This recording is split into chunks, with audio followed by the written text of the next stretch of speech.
Saudações do crente docente, está no ar o CDcast, o podcast da sua lição bíblica.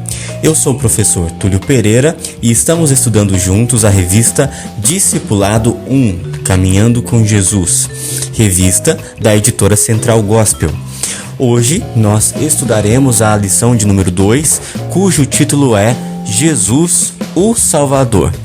Quero pedir para você que nos acompanha que divulgue o trabalho realizado pelo crente docente, que se inscreva no canal, que acione o sininho para ficar por dentro das nossas notificações e também que dê o like nesse vídeo, tá? Quero agradecer ao professor Edivani Fernandes pela oportunidade de estar mais uma vez aqui e também a você que nos acompanha para que mais uma vez sejamos edificados com um pouco mais das lições da Palavra de Deus. Vamos à aula? Vamos lá! Na lição de hoje nós vamos falar simplesmente do maior homem que já passou pelo planeta Terra, porque antes dele não houve ninguém que fosse semelhante a ele e depois dele ainda não existiu e nem jamais existirá alguém que seja igual a ele. Porque se nós olharmos durante a história de toda a humanidade e se nós elencarmos grandes homens que revolucionaram a história da humanidade, por mais que essas pessoas fizeram, nenhum deles se compara a Jesus de Nazaré. Por exemplo, se nós pensarmos em Platão, um grande filósofo grego e que até hoje algumas de suas ideias influenciam o pensamento moderno, tudo o que ele fez não se compara à obra de Cristo. Se nós pensarmos em Einstein, um físico alemão que revolucionou a humanidade criando a teoria da relatividade, tudo o que o Einstein fez, apesar de toda a sua sabedoria, nada disso se compara ao Senhor Jesus.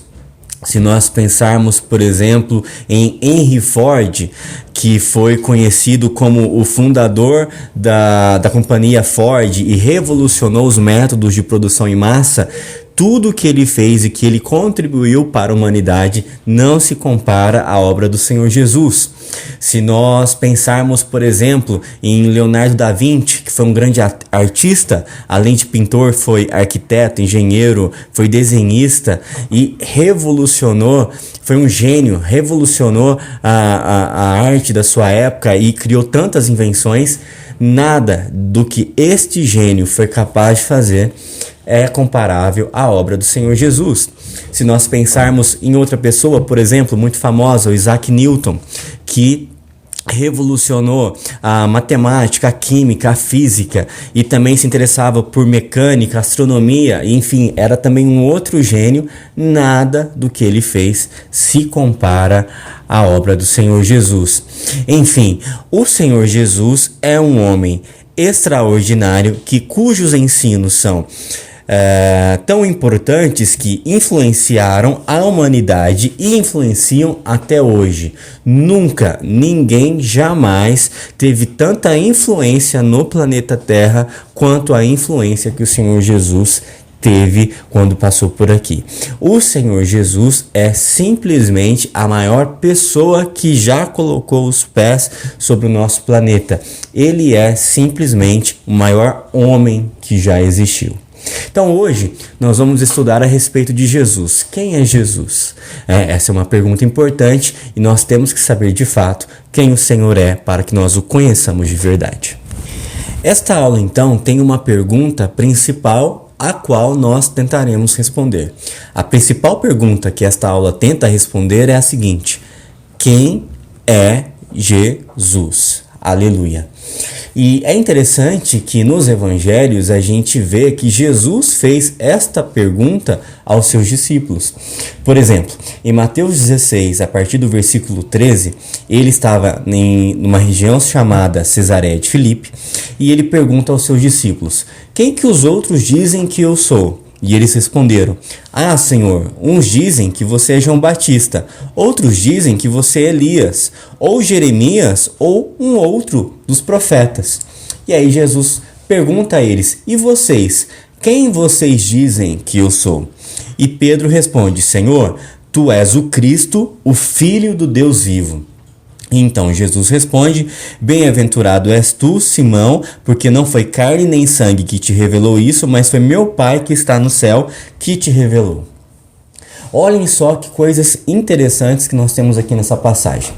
Primeiro, você percebe que existem muitos entendimentos diferentes a respeito de quem é Jesus. Porque quando Jesus pergunta a eles quem os outros dizem que ele era, eles dizem, Elias, Jeremias, João Batista ou um dos profetas. Ou seja, o povo estava com a percepção de que Jesus era um profeta poderoso. Né? Só que Jesus pergunta, e vocês? O que vocês dizem que eu sou? E Pedro diz, o Senhor é o Cristo, o Filho do Deus vivo. E aí Jesus diz, bem-aventurado é você, Pedro, porque não foi carne nem sangue que te revelou, ou seja, não foi nenhum ser humano que te revelou, mas foi Deus, meu Pai, que estás nos céus. Nesse entendimento, percebam que apesar de existirem entendimentos diferentes a respeito de Cristo, existe um entendimento que é o correto. E qual é o correto? É aquele entendimento que o Senhor Deus tem a respeito de Jesus. E quando Jesus pergunta aos seus discípulos, e tem ali todas aquelas versões, alguns dizendo que ele é algum dos profetas ou algum profeta poderoso, e Pedro dizendo que ele é o Cristo, Jesus dizendo que foi o Pai que revelou aquilo a Pedro, Jesus está confirmando que a versão de Pedro é a correta. Ou seja, apesar de existirem diversas percepções sobre Jesus, uma delas é a correta. E qual é a correta? É a que Deus tem a respeito dele. E a que Deus tem a respeito dele, Deus revelou a Pedro, porque Pedro teve isso segundo a revelação do próprio Deus e não de ser humano algum, né? Então, o que significa isso? Significa isso trazendo para os nossos dias. Hoje, se você perguntar para qualquer pessoa quem é Jesus, muitos vão poder dizer, Jesus foi um grande mestre. Jesus foi um homem que pregou o amor. Jesus foi um grande sábio. Jesus foi um grande profeta, como algumas religiões professam a Cristo assim. Mas isso tudo é verdade, mas não traz a visão completa a respeito do Senhor. Porque Jesus sim foi um grande sábio, ele foi um grande profeta, ele foi um grande mestre. Mas Jesus de fato, ele é Filho de Deus. Jesus é Deus, Deus Filho, que se encarnou, porque o Verbo se fez carne e habitou entre nós. Então Jesus é Deus que se encarnou e viveu entre nós. Por isso ele é o Messias, porque quando Pedro diz, tu és o Cristo, Cristo no grego é a mesma coisa que Messias no hebraico, significa o ungido, ou seja, Jesus era o enviado que as escrituras do Antigo Testamento previam e profetizavam que havia de vir. Jesus era o Messias, ele é o Messias e Jesus é o Cristo. Messias e Cristo é a mesma coisa. O Filho do Deus vivo, Pedro dizendo, tu és o Cristo, o Filho do Deus vivo. Jesus é o Filho de Deus. Então Jesus, ele não é simplesmente um grande mestre, apesar de ser um grande mestre, o maior mestre que já existiu. Ele não é simplesmente um grande profeta, apesar de ser um grande profeta, e não só isso, ele é o maior profeta que já existiu, mas ele é o Filho de Deus, ele é Deus encarnado. É essa visão a respeito de Cristo que nós temos que ter. A aula de hoje, ela vai falar sobre isso. Nós estudaremos as naturezas de Jesus, a natureza humana e a sua natureza divina. E assim nós conseguiremos compreender melhor quem é o Senhor Jesus, o Filho de Deus. Mas, aqui, falando a respeito de Mateus 16, dos versículos 13 até o 20, eu quero deixar essa mensagem. Ali, desde a época de Cristo, já existiam percepções diferentes a respeito do Senhor. Mas apesar de existirem percepções diferentes, uma delas era verdadeira. E qual é a verdadeira? Era a visão que Deus tem a respeito de Jesus. Então que hoje nós também possamos identificar que existem percepções diferentes a respeito de Cristo, mas que nós, ao perguntarmos quem é Jesus, que nós também saibamos que existe uma versão que é a verdadeira, e essa versão é a que Deus tem a respeito dele. E aí eu quero perguntar para você, você tem o mesmo entendimento que Pedro teve? E como você tem isso? É através da revelação do Senhor, que é através da sua palavra, a Bíblia Sagrada. Amém? Então, vamos lá? Vamos estudar as naturezas do Senhor Jesus. Uma das coisas que nós notamos ao ler os evangelhos a respeito da natureza de Cristo é que Jesus tomou a forma humana plenamente, ou seja, Jesus foi 100% homem. E como é que nós sabemos disso? Nós sabemos disso porque Jesus teve as mesmas características que nós também temos. Por exemplo, Jesus sentiu fome, Marcos 11:12. Jesus sentiu cansaço, João 4:6. Jesus precisou dormir, Mateus 8, versículo 24. E assim por diante. Então Jesus sentiu as mesmas características, as mesmas necessidades, as mesmas demandas que nós, possuindo a natureza humana, também sentimos. Aliás, tem um texto que é ainda mais claro, que é Hebreus 4:15, que diz que Jesus é um sacerdote que se compadece das nossas fraquezas, porque ele, semelhantemente a nós, também passou pelas mesmas tentações que nós passamos. A diferença é que Jesus passou por elas sem pecar. Ok? Então Jesus, ele assumiu a forma humana plenamente. Jesus foi 100% homem. Além disso, os evangelhos mencionam, e especificamente aqui os evangelhos de Mateus e de Lucas, os dois evangelhos mencionam a genealogia de Jesus, ou seja, os ascendentes de Cristo. E Jesus, ele tinha que ser descendente de Abraão e também descendente de Davi, porque havia uma profecia em Gênesis 12:3 dizendo que Abraão, através dele, todas as famílias da terra seriam abençoadas, e Paulo, na carta aos Gálatas, no capítulo 3, versículo 16, aplica isso a Jesus, dizendo que Jesus é a semente de Abraão, ou seja, o descendente de Abraão, através do qual todas as famílias da terra podem ser alcançadas. Além disso, no primeiro livro de Samuel, no capítulo 7, versículo 16, há uma profecia de Deus a Davi, dizendo que o trono de Davi, ou seja, o reino de Davi, seria estabelecido para sempre. E Jesus, sendo descendente de Davi, ele é o Rei dos Reis e Senhor dos Senhores. Ele é aquele cujo reino nunca terá fim. Então é através de Jesus que Davi tem um trono que se estabelece para sempre. Não é à toa que no primeiro versículo do Novo Testamento, Mateus capítulo 1, versículo 1, é dito assim: livro da geração de Jesus Cristo, filho de Davi, filho de Abraão. Porque o evangelista Mateus sabia que o Messias tinha que ser descendente de Davi e descendente de Abraão. Tudo isso se concretiza através da genealogia de Jesus. Porque, lendo ali Mateus, a partir do capítulo 1, versículo 1 em diante, e Lucas 3, 23, nessas duas passagens você encontra as genealogias de Cristo. E tudo isso se concretiza em Maria. Porque Maria, sendo ainda virgem, concebe através do poder do Espírito Santo.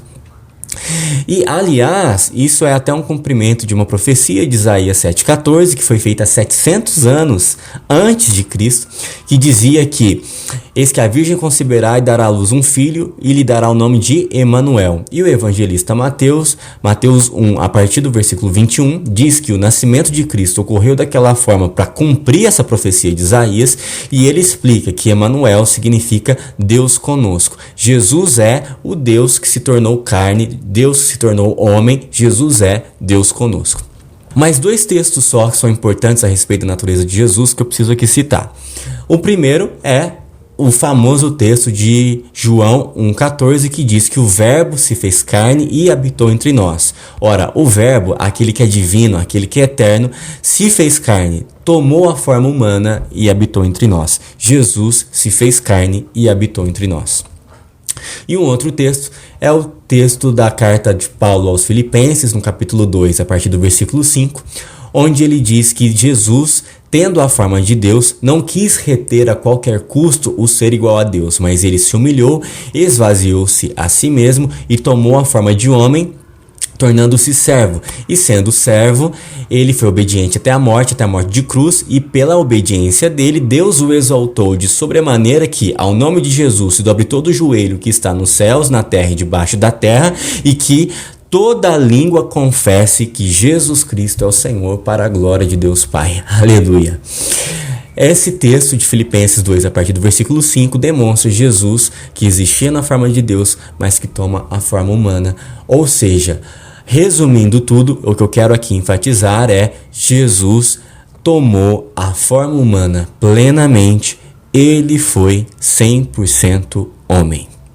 Agora, além da natureza humana, Jesus também possuía a natureza divina, porque Jesus foi Deus que se encarnou.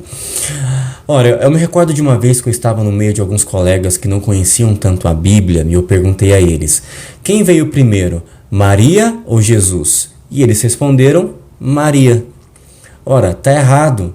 Maria foi uma grande serva de Deus, foi uma grande mulher de Deus, mas ela foi criada por Deus, assim como nós que também somos criaturas de Deus. Jesus é diferente, Jesus é Deus, Jesus já existia antes de todas as coisas. O Evangelho de João, capítulo 1, versículo 1 diz que no princípio era o verbo estava com Deus e o verbo estava com Deus, ele estava no princípio com Deus. Ele está falando aqui de Jesus. Jesus era o verbo, Jesus estava com Deus e Jesus era Deus. E Jesus estava no princípio com Deus. Jesus já existe antes de todas as coisas. Então, Jesus é antes de Maria. E como é que a gente confirma a divindade de Jesus? Ora, pelo menos de 3 formas. Pelo menos, existem muito mais.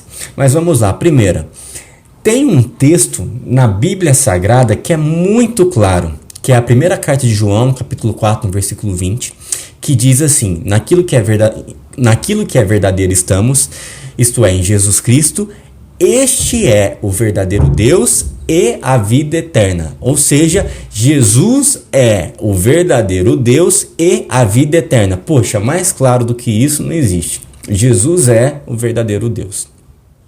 Segundo, e eu acho que é isso que faz a diferença entre Jesus e outros sábios que já existiram no planeta Terra. Porque Jesus foi um grande mestre, um grande ensinador, mas existiram outros homens que também foram grandes sábios e grandes ensinadores.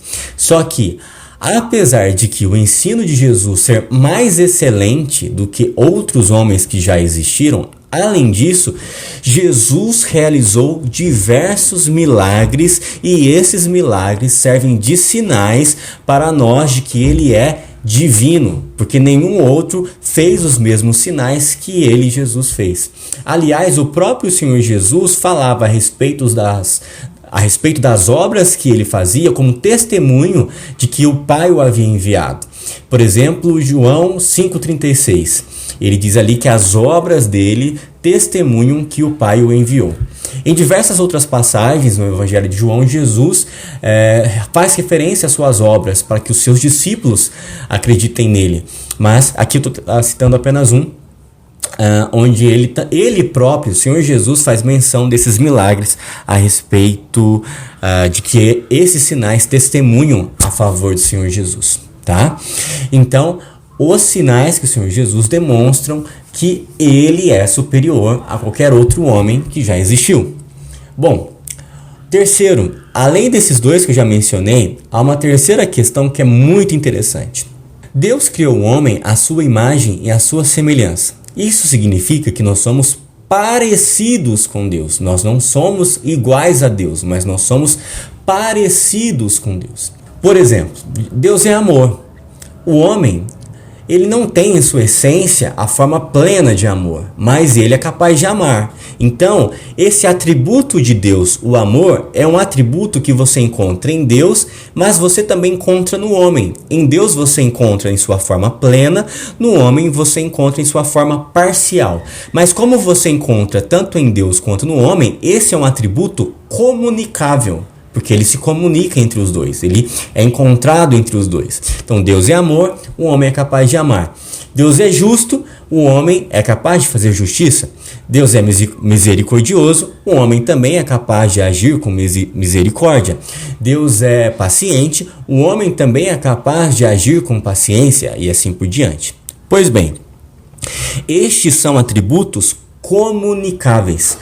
Porém, existem atributos que são incomunicáveis, que são atributos que só existem em Deus e não existem no homem. Por quê? Nós somos feitos à imagem e semelhança de Deus, ou seja, nós somos parecidos com Deus, mas nós não somos iguais a Deus. Então existem alguns atributos que são comunicáveis, atributos que você encontra tanto em Deus quanto no homem, e alguns atributos que são incomunicáveis, que você encontra somente em Deus e que você não encontra no homem. Por exemplo, um atributo incomunicável: somente Deus é criador. Só Deus é capaz de criar os céus e a terra. O homem não cria. O homem pega a matéria-prima e transforma, né? Mas ele não cria em si do nada, como Cristo, como Deus fez. Como é que Jesus também tem esse mesmo atributo? Ora, Evangelho de João, capítulo 1, versículo 3, falando aqui a respeito de Jesus, diz assim: todas as coisas foram feitas por ele, e sem ele, nada do que foi feito se fez. Ou seja, Jesus é criador. Aleluia.